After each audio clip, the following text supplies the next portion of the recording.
Shalom. Hari ini mari kita bersama-sama mengalami janji Tuhan di dalam kehidupan kita. 2 Raja-Raja pasal 4 ayat 1-44. Minyak seorang janda, salah seorang dari istri-istri para nabi, mengadukan halnya kepada Elisa sambil berseru, "Hambamu, suamiku, sudah mati dan engkau ini tahu bahwa hambamu itu takut akan Tuhan. Tetapi sekarang penagih hutang sudah datang untuk mengambil kedua orang anakku menjadi budaknya." Jawab Elisa kepadanya, "Apakah yang dapat kuperbuat bagimu? Beritahukanlah kepadaku apa-apa yang kau punya di rumah." Berkatalah perempuan itu, "Hambamu ini tidak punya sesuatu apapun di rumah, kecuali sebuah buli-buli berisi minyak." Lalu berkatalah Elisa, "Pergilah, mintalah bejana-bejana dari luar, daripada segala tetanggamu, bejana-bejana kosong, tetapi jangan terlalu sedikit. Kemudian masuklah, tutuplah pintu sesudah engkau dan anak-anakmu masuk. Lalu tuanglah minyak itu ke dalam segala bejana. Mana yang penuh, angkatlah." Pergilah perempuan itu daripadanya. Ditutupnyalah pintu sesudah ia dan anak-anaknya masuk. Dan anak-anaknya mendekatkan bejana-bejana kepadanya, sedang ia terus menuang. Ketika bejana-bejana itu sudah penuh, berkatalah perempuan itu kepada anaknya, "Dekatkanlah kepadaku sebuah bejana lagi." Tetapi jawabnya kepada ibunya, "Tidak ada lagi bejana." Lalu berhentilah minyak itu mengalir. Kemudian pergilah perempuan itu memberitahukannya kepada abdi Allah. Dan orang ini berkata, "Pergilah, jualah minyak itu, bayarlah hutangmu, dan hiduplah dari selebihnya, engkau serta anak-anakmu." Perempuan Sunem dengan anaknya. Pada suatu hari Elisa pergi ke Sunem. Di sana tinggal seorang perempuan kaya yang mengundang dia makan. Dan seberapa kali ia dalam perjalanan, singgahlah ia ke sana untuk makan. Berkatalah perempuan itu kepada suaminya, "Sesungguhnya aku sudah tahu bahwa orang yang selalu datang kepada kita itu adalah abdi Allah yang kudus. Baiklah kita membuat sebuah kamar atas yang kecil, yang berdinding batu, dan baiklah kita menaruh di sana baginya sebuah tempat tidur, sebuah meja, sebuah kursi, dan sebuah kandil. Maka apabila ia datang kepada kita, ia boleh masuk ke sana." Pada suatu hari datanglah ia ke sana, lalu masuklah ia ke kamar atas itu dan tidur di situ. Kemudian berkatalah ia kepada Gehazi, bujangnya, "Panggillah perempuan Sunem itu." Lalu dipanggilnyalah perempuan itu dan dia berdiri di depan Gehazi.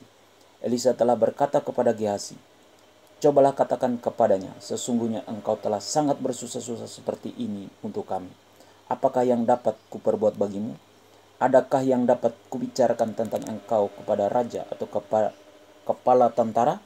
Jawab perempuan itu, "Aku ini tinggal di tengah-tengah kaumku." Kemudian berkatalah Elisa, "Apakah yang dapat kuperbuat baginya?" Jawab Gehazi, ia tidak mempunyai anak dan suaminya sudah tua." Lalu berkatalah Elisa, "Panggillah dia." Dan sesudah dipanggilnya, berdirilah perempuan itu di pintu. Berkatalah Elisa, "Pada waktu seperti ini juga, tahun depan, engkau ini akan menggendong seorang anak laki-laki." Tetapi jawab perempuan itu, "Janganlah tuanku, ya abdi Allah, janganlah berdusta kepada hambamu ini." Mengandunglah perempuan itu lalu melahirkan seorang anak laki-laki pada waktu seperti itu juga, pada tahun berikutnya, seperti yang dikatakan Elisa kepadanya. Setelah anak itu menjadi besar, pada suatu hari keluarlah ia mendapatkan ayahnya di antara penyabit-penyabit gandum. Tiba-tiba menjeritlah ia kepada ayahnya, "Aduh, kepalaku, kepalaku." Lalu kata ayahnya kepada seorang bujang, "Angkatlah dia dan bawa kepada ibunya." Diangkatnyalah dia, dibawanya pulang kepada ibunya.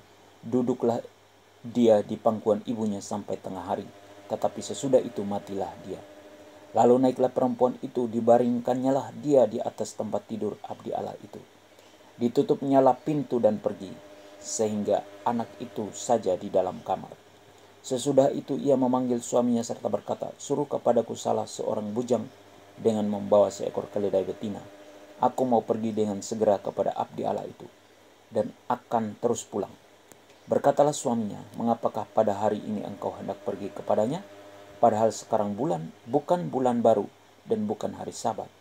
Jawab perempuan itu, "Jangan khawatir." Dipelanainya keledai itu, dan berkatalah ia kepada bujangnya, "Tuntunlah dan majulah. Jangan tahan-tahan aku dalam perjalananku, kecuali apabila kukatakan kepadamu. Demikianlah perempuan itu berangkat dan pergi kepada abdi Allah di Gunung Karmel. Segera sesudah abdi Allah melihat dia dari jauh, berkatalah ia kepada Gehazi, bujangnya, lihat, perempuan Sunem itu datang. Larilah menyongsongnya dan katakanlah kepadanya, selamatkah engkau? Selamatkah suamimu? Selamatkah anak itu? Jawab perempuan itu, selamat. Dan sesudah ia sampai ke gunung itu, dipegangnyalah kaki abdi Allah itu. Tetapi Gehazi mendekat hendak mengusir dia. Lalu berkatalah abdi Allah, biarkanlah dia, hatinya pedih. Tuhan menyembunyikan hal ini daripadaku, tidak memberitahukannya kepadaku. Lalu berkatalah perempuan itu, adakah ku minta seorang anak laki-laki daripada tuanku? Bukankah telah kukatakan, jangan aku diberi harapan kosong? Maka berkatalah Elisa kepada Gehazi, ikatlah pinggangmu, bawalah tongkatku di tanganmu, dan pergilah. Apabila engkau bertemu dengan seseorang, janganlah beri salam kepadanya. Dan apabila seseorang memberi salam kepadamu, janganlah balas dia. Kemudian taruhlah tongkatku ini di atas anak itu. Tetapi berkatalah ibu anak itu, demi Tuhan yang hidup dan demi hidupmu sendiri, sesungguhnya aku tidak akan meninggalkan engkau. Lalu bangunlah Elisa dan berjalan mengikuti perempuan itu. Adapun Gehazi telah berjalan mendahului mereka dan telah menaruh tongkat di atas anak itu, tetapi tidak ada suara dan tidak ada tanda hidup. Lalu kembalilah ia menemui Elisa serta memberitahukan kepadanya. Katanya, anak itu tidak bangun. Dan ketika Elisa masuk ke rumah, ternyata anak itu sudah mati dan terbaring di atas tempat tidurnya. Sesudah ia masuk, ditutupnyalah pintu, sehingga ia sendiri dengan anak itu di dalam kamar. Kemudian berdoalah ia kepada Tuhan. Lalu ia membaringkan dirinya di atas anak itu, dengan mulutnya di atas mulut anak itu, dan matanya di atas mata anak itu, serta telapak tangannya di atas telapak tangan anak itu. Dan karena ia meniarap di atas anak itu, maka menjadi panaslah badan anak itu. Sesudah itu ia berdiri kembali dan berjalan dalam rumah itu, sekali ke sana dan sekali ke sini. Kemudian meniarap pula lah ia di atas anak itu. Maka bersinlah anak itu sampai 7 kali, lalu membuka matanya. Kemudian Elisa memanggil Gehazi dan berkata, panggillah perempuan Sunem itu. Dipanggilnyalah dia, lalu datanglah ia kepadanya. Maka berkatalah Elisa, angkatlah anakmu ini. Masuklah perempuan itu lalu tersungkur di depan kaki Elisa dan sujud menyembah dengan mukanya sampai ke tanah. Kemudian diangkatnyalah anaknya lalu keluar. Maut dalam kuali. Elisa kembali ke Gilgal pada waktu ada kelaparan di negeri itu. Dan ketika pada suatu kali rombongan Nabi duduk di depannya, berkatalah ia kepada bujangnya, taruhlah kuali yang paling besar di atas api, dan masaklah sesuatu makanan bagi rombongan Nabi itu. Lalu keluarlah seorang dari mereka ke ladang untuk mengumpulkan sayur-sayuran. Ia menemui pohon sulur-suluran liar dan memetik daripadanya labu liar, serangkul penuh dalam jubahnya. Sesudah ia pulang, teruslah ia mengiris-irisnya ke dalam kuali masakan tadi, sebab mereka tidak mengenalnya. Kemudian dicedoklah dari masakan tadi bagi orang-orang itu untuk dimakan, dan segera sesudah mereka memakannya, berteriaklah mereka serta berkata, maut ada dalam kuali itu, hai abdi Allah.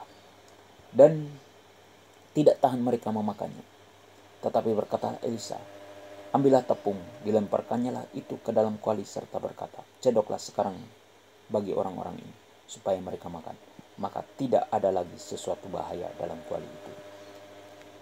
Memberi makan 100 orang. Datanglah seseorang dari Baal Salisa dengan membawa bagi abdi Allah roti hulu hasil, yaitu 20 roti jelai serta gandum baru dalam sebuah kantong. Lalu berkatalah Elisa, berilah itu kepada orang-orang ini supaya mereka makan. Tetapi pelayannya itu berkata, bagaimanakah aku dapat menghidangkan ini di depan 100 orang? Jawabnya, berikanlah kepada orang-orang itu supaya mereka makan. Sebab beginilah firman Tuhan, orang akan makan, bahkan akan ada sisanya. Lalu dihidangkannya lah di depan mereka, maka makanlah mereka dan ada sisanya sesuai dengan firman Tuhan. Pesan dari Tuhan agar kita tidak khawatir akan apapun. perintah Tuhan buat kita. Kita sebagai orang percaya harus memiliki iman yang besar. Janji Tuhan untuk kita, yaitu Tuhan akan mencukupkan segala keperluan kita, bahkan akan berlimpah ruah. Amin. Tuhan Yesus memberkati.